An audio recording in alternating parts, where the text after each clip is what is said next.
எத்தனை துவண்டு போனாலும் முயற்சித்து இருப்பவர்கள் வந்து பார்த்திங்கன்னா மிதுனத்தை மாதிரி வந்து ஒரு மைண்டு கெப்பாசிட்டி இருக்கிறவர்களும் வந்து முடியாது. 5 வெற்றிலை, மருவு அல்லது மறிக்கொழுந்து இல்லை ரெண்டுமே கிடைச்சாலும் ஓகே. நடுவில் வந்து பார்த்திங்கன்னா உலர்ந்த திராட்சை, இதை வச்சு 48 நாள் வழிபட்டுவாங்க. பெரிய வெற்றி உங்களுக்கு நிச்சயமாக 48 நாளுக்குள்ளே அடைவீங்க. நம்ம மறைந்த முதல்வர் ஜெயலலிதா அம்மா வந்து பார்த்திங்கன்னா மிதுனம், அவங்க வந்து பச்சையை ரொம்ப யூஸ் பண்ணுவாங்க. இந்த பச்சை வந்து யூஸ் பண்ண இவங்க வாழ்க்கையில் நிறைய வெற்றிகள், நம்ம எண்ணில் வரும்போது அதுக்கும் நான் சொல்கிறேன், நிறைய வெற்றிகள் வந்து வரும். மிதுனராசி என்பர்கள் மேம், ஸோ இந்த மிதுனராசி என்பர்கள் வந்து எத்தனை வெத்தலை வச்சு பரிகாரம் பண்ணனா, எந்த தினத்தில் ஆரம்பித்தா இன்னும் முகர்ந்ததாக இருக்கும், எந்த நேரத்தில் பண்ணால் நல்லா இருக்கும் மேம்? நிச்சயமா மிதுன ராசி வந்து பார்த்திங்கன்னா புதனோட ஆதிக்கம் உள்ளவர்கள். காலபுருஷனுக்கு 3. ஒருத்தர் வந்து கீழே விழுந்து எந்திரிச்சு என்னதான் முயற்சிகள் இருந்தாலுமே வந்து பார்த்திங்கன்னா எத்தனை துவண்டு போனாலும் முயற்சித்து இருப்பவர்கள் வந்து பார்த்திங்கன்னா மிதுனத்தை மாதிரி வந்து ஒரு மைண்டு கெப்பாசிட்டி இருக்கிறவர்களும் வந்து முடியாது. கன்னியும் வந்து புதன் தான், அதுக்கு நம்ம அப்புறமா வருவோம். இந்த மிதுனம் வந்து பார்த்திங்கன்னா ஆண் வீடு. ஓகே, அப்போ கன்னி வந்து பார்த்திங்கன்னா பெண் வீடு, அதுக்கு வேற ஒரு விஷயம் இருக்காது நான் சொல்கிறேன். இது மிதுனம் வந்து பார்த்திங்கன்னா கால்குலேட்டிவ் மைண்டு, பயங்கரமாக பார்க்கும் போதே இவங்க என்ன இப்படி திங்கிங். சம்டைம்ஸ் சிலருக்கு வந்து அந்த புதன் எப்படி இருக்குன்றதை பொறுத்து வந்து பார்த்திங்கன்னா ஓவர் திங்கிங்காகவும் ஆகும், ப்ரீ ஜட்ஜ்மெண்ட்டும் ஆகும். அதுதான் உங்களோட ப்ளஸ், அதான் உங்களோட மைனஸ். ரொம்ப வந்து அப்படியே பார்த்து சிரிச்சுக்கிட்டே பேசுவாங்க, ஆனால் விளையாட்டாக பேசுகிற மாதிரி பேசுவாங்க, சிரிச்சுக்கிட்டே பேசுகிற மாதிரி பேசுவாங்க. பட் ஆனால் கால்குலேட்டிவ் மைண்ட் தான் மிதுன ராசிக்காரர்கள். முயற்சிக்கிறதுல வந்து இவங்களை வந்து அடிச்சுக்கவே முடியாது. ஓகே, ஒரு ஐடியா கேட்குறதா இருந்தாலும் சரி, எதுவாக இருந்தாலும் சரி, நீங்கள் மிதுன ராசிக்காரங்கிட்ட கேட்டிங்கன்னா அது கிளியரான ஒரு விஷயம் வந்து உங்களுக்கு கொடுப்பாங்க. ரொம்ப ஸ்பெஷலான ஒரு ராசி. ஏன்னா புதன் வந்து பார்த்திங்கன்னா நரம்பு சம்மந்தப்பட்டது. ஓகேங்களா, அவர்களுக்கு வந்து பார்த்திங்கன்னா ஒரு விஷயத்தை எவ்வளோ சீரியஸாக இருந்தாலும் சரி காமெடியாக எடுத்துகிட்டு போகவும் முடியும், நல்ல திங்கிங்கும் வந்து ஒரு பிரைட்டான ஒரு ஐடியாஸும் கொடுக்க முடியும். அவர்கள் வந்து பார்த்திங்கன்னா 5 வெற்றிலை, மிதுனத்துக்கு உண்டான நம்பர் வந்து பார்த்திங்கன்னா 5. 5 வெற்றிலை எடுத்துக்கோங்க. இந்த மறிக்கொழுந்துன்னு ஒரு நல்ல வாசமாக இப்போ வந்து நிறைய யூஸ் பண்ணுறதில்ல, அது வந்து காஸ்ட்லியாக இருக்குது, அது பெரிய வசியத்தன்மை கொண்டதுங்க மலர். இறைவனை வந்து எப்படி இப்போ நம்மளே வந்து ஒரு ஸ்ட்ரெஸ்ஸில் இருந்தால் என்ன பண்ணுறோம், பாட்டு கேட்குறோம், பாட்டு கேட்டால் அந்த அப்படியே கம்மியாயிடுதா, அந்த மாதிரி தெய்வங்களை வசியம் பண்ணக்கூடிய அமைப்பு வந்து மலர்களுக்கு இருக்குது. ஓகேங்களா, அந்த மருகு இல்லை மறிக்கொழுந்து இல்லை ரெண்டுமே கிடச்சதுனாலும் ஓகே. ஓகேங்க, அப்போ 5 வெற்றிலை, சரிங்களா, 5 வெற்றிலை. இந்த மருகுன்ற நடுவில் வந்து பார்த்திங்கன்னா திராட்சை, உலர்ந்த திராட்சைகள், இதை வச்சுக்கோங்க. உங்கள் குலதெய்வத்தை வந்து வச்சுக்கோங்க. 48 நாள் கண்டினியூவாக வந்து பூஜித்து வாங்க. மிகப்பெரிய மாற்றம் மட்டும் இல்லை, வெற்றியும். ஏன்னா வந்து இந்த மிதுனத்துக்கு வந்து கணக்கன் அப்படின்ற வந்து ஒரு பேர் இருக்குது. இந்த நீங்கள் பண்ணுற கணக்கெல்லாம் வெற்றி ஆகக்கூடிய தன்மையும் இதில் இருக்கும். ஸ்பெஷல் ஆடட் அட்வான்டேஜ் இந்த மிதுன ராசிக்காரர்களுக்கு. அப்போ இந்த மாதிரி பண்ணுங்கள். 5 வெற்றிலை, மருவு அல்லது மறிக்கொழுந்து இல்லை ரெண்டுமே கிடைச்சாலும் ஓகே. நடுவில் வந்து பார்த்திங்கன்னா உலர்ந்த திராட்சை, உங்களோட குலதெய்வம், இதை வச்சு 48 நாள் வழிபட்டுவாங்க. பெரிய வெற்றி உங்களுக்கு நிச்சயமாக 48 நாளுக்குள்ளே அடைவீங்க. Okay, super ma'am. ஸோ இப்போ மிதுன ராசி வந்து இந்த பூஜை பண்ணுறாங்க அப்படின்னா எந்த தினத்தில் எந்த நேரத்தில் பண்ணால்? புதன்கிழமை மாலை 5 மணிக்கோ அல்லது காலை 5 மணிக்கோ. இந்த 5 வந்து பிடிச்சிக்கோங்க மிதுன ராசிக்காரங்க. எதுவுமே வெற்றிலை வச்சாலும் ஒரு 5 இல்லை சுவாமிக்கு ஒரு இந்த கணக்கு எண்ணிக்கையில் வந்து ஒரு விஷயம் இருக்குது, நம்பர்ஸில் வந்து ஒரு மிராக்கிள்ஸ் இருக்குது.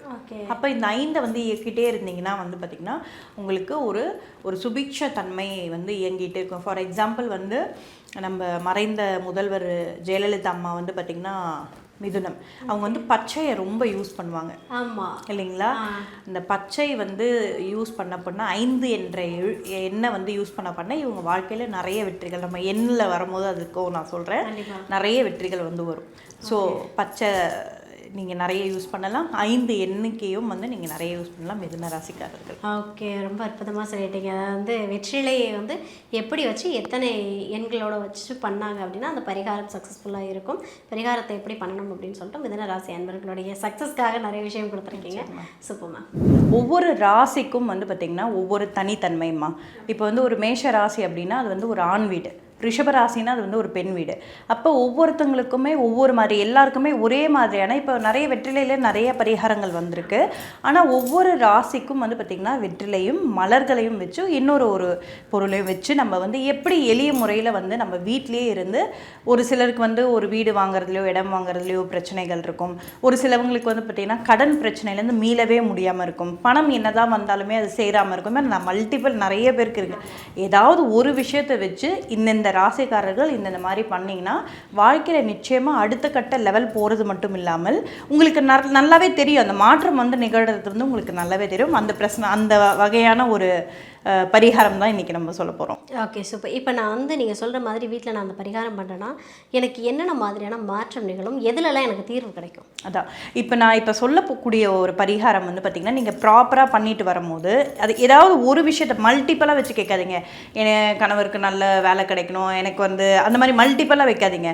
ஏதாவது ஒரு விஷயத்தை, எனக்கு வந்து வீடு வாங்கணும், எனக்கு வந்து ரொம்ப வறுமையாக இருக்குது, என் பையனுக்கு வந்து நல்ல இந்த கவர்மெண்ட் உத்தியோகம் கிடைக்கணும், இந்த மாதிரி ஏதாவது ஒரு விஷயத்தை வச்சு இந்த 48 நாள் இந்த விஷயத்தை பண்ணிட்டு வரும்போது 48 நாள், அதாவது ஒரு ராசிக்கும் மாறும்.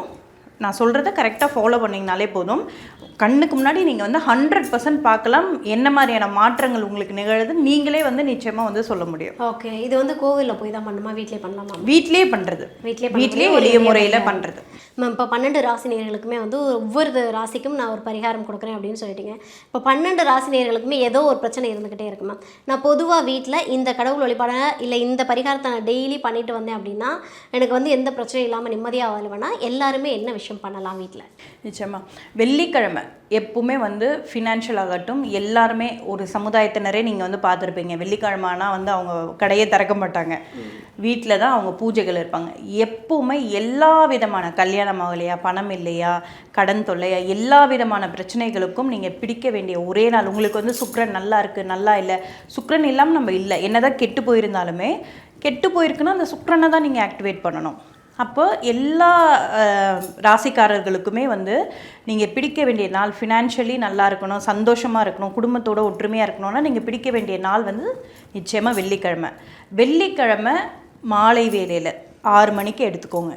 48 நாள் கண்டினியூவாக வந்து 48 வாரம் கண்டினியூவாக வந்து இது பண்ணும்போது பெரிய மாற்றம் இருக்கும். மினிமம் நீங்கள் வந்து ஒரு 3 வாரத்துலேயே வந்து பார்த்திங்கன்னா மாற்றத்தை வந்து நீங்கள் வந்து இது பண்ண முடியும். இப்போ ஃபார் எக்ஸாம்பிள் ஒரு லேடிஸால் வந்து பார்த்திங்கன்னா வெள்ளிக்கிழமையில் கண்டினியூ பண்ண முடியலன்னா அந்த வாரத்தை விட்டுட்டு அடுத்த வாரம் நீங்கள் கவுண்ட் வச்சுக்கலாம். 48 வாரங்கள் கவுண்ட் வச்சுக்கோங்க. 100% வந்து நீங்கள் நினச்ச விஷயங்கள் நடந்தே தீரும். அப்படி நடக்காதவர்களுக்கு வந்து பார்த்திங்கன்னா அந்த பூஜையை வந்து கண்டினியூ பண்ண முடியாது. அந்த மாதிரி இது பண்ணலாம். 27 வெற்றிலை வந்து எடுத்துக்கோங்க, ஓகேங்களா? தட்டில் வந்து 27 வெற்றிலையை வந்து அந்த வெற்றிலையில் வந்து பார்த்திங்கன்னா ஓட்டைகளோ இல்லை ரொம்ப சின்னதாகவோ சுருங்கியோ அந்த மாதிரிலாம் இருக்கக்கூடாது, நல்லா இருக்கணும் வெற்றிலைகள். 27 வெற்றிலைகள் ஒரு தட்டில் சுற்றி வச்சுக்கோங்க. மல்லிகைப்பூ சுற்றி வச்சுக்கோங்க. நடுவில் வந்து பார்த்திங்கன்னா குங்குமம், மஞ்சள், ஓகேங்களா? இது போட்டுக்கோங்க. 27 வெற்றிலை, பூவு, அதுக்கப்புறமா குங்குமம், நடுவில் வந்து பார்த்திங்கன்னா மஞ்சள். இதை வச்சுட்டு அவங்க குலதெய்வம் என்ன இருக்கோ அந்த நடுவில் வந்து அந்த குலதெய்வத்தோட ஃபோட்டோவோ இல்லை சின்னதாக விக்கிரகம் இருந்தால் அந்த மஞ்சளில் வச்சுக்கலாம், சரிங்களா? இதை வந்து பார்த்திங்கன்னா ஒரு நெய்வேத்தியம் காமிச்சிட்டு சாதாரணமாக சும்மா சிம்பிளாக வெள்ளிக்கிழமை 6 to 7க்குள்ளே ஈவினிங்கில், இல்லை நான் காலையில் பண்ண முடியும், நான் ஆஃபீஸ் கோயிங் அந்த மாதிரி இருந்தாலும் காலையில் கூட பண்ணலாம். காலையில் 6 to 7, ஈவினிங்னா 6 to 7, 6 வந்து இயக்கணும், ஓகேங்களா? ஸோ 27 வெத்தலை, மல்லிகைப்பூ, குங்குமம், மஞ்சள், உங்களோட குலதெய்வம், இதை வச்சுட்டு ஒரு சின்னதாக நெய்வேத்தியம் வச்சுட்டு நீங்கள் வணங்கி பூஜித்து பாருங்கள். நிச்சயமாக 100% நீங்கள் என்ன கேட்குறீங்களோ அது இந்த 48 வாரத்தில் 100% நடக்கும். 3 வாரத்திலே மாற்றம் தெரிய ஆரம்பிச்சிடும். Okay, super ma'am, super. அது வந்து எல்லாருக்குமே இன்றைக்கி பிரச்சனை, ஆனால் பிரச்சனை இல்லாத மனிதர்களே கிடையாது. நம்ம பார்க்குற முகம் என்ன தான் செஞ்சுருந்தாலும் பின்னாடி அவங்களுக்குள்ள அவ்வளோ 1000 கவலைகள் இருக்கும். ஸோ கவலையை தீர்க்கிறதுக்காக ஒரு பரிகாரம் சொல்கிறீங்க அப்படின்னா கண்டிப்பாக எல்லாருமே வந்து அதை பண்ணி பயனடைவாங்க, நானும் நம்புகிறேன். நிச்சயமாக. இன்னொரு கேள்வியும் இருக்குது. என்னென்னா வந்து எப்படி வந்து இப்போ இங்கே வந்து ஒரு தேங்காய் பூ பழம் வச்சு கும்பிட்டா நம்மளுக்கு வந்து எப்படி இதுவாகும், அது எப்படி கடவுளுக்கு ஸ்ட்ரெயிட்டாக போகுமா, இந்த மாதிரியெல்லாம் ஒரு கிண்டலாக கேட்குற ஒரு விஷயம் இருக்குது. எப்படி வந்து ஒரு நீர் இதில் வந்து பார்த்திங்கன்னா தண்ணி எவாப்ரேட் ஆகி மேகத்துக்கு போய் மழையாக வருது இல்லைங்களா, அந்த மாதிரி இந்த பூமியில் இருக்கிற அத்துணையும் வந்து பார்த்திங்கன்னா இந்த பஞ்சபூதங்களுக்கு சொந்தமானது தான். நம்ம என்னென்ன படைக்கிறோமோ அது எல்லாமே நிச்சயமாக இறைவனுக்கு போய் சேரும். அது உணருதல். ஸோ கமெண்ட் பண்ணுறவங்களோ அல்லது இந்த குதர்க்கமாக பேசுகிறவங்களுக்கோ நம்மளுக்கு வந்து புரிய வைக்க முடியாது. ஸோ ஃபார் எக்ஸாம்பிள் இந்த இது சொல்கிறேன், அந்த மாதிரி தான் நம்மளுக்கு அந்த காற்று வகை நம்ம சுவாசிக்கிற வகையில் எல்லாமே போகிறது எல்லாமே இறைவனுக்கு போகிறது தான். Okay, super ma'am.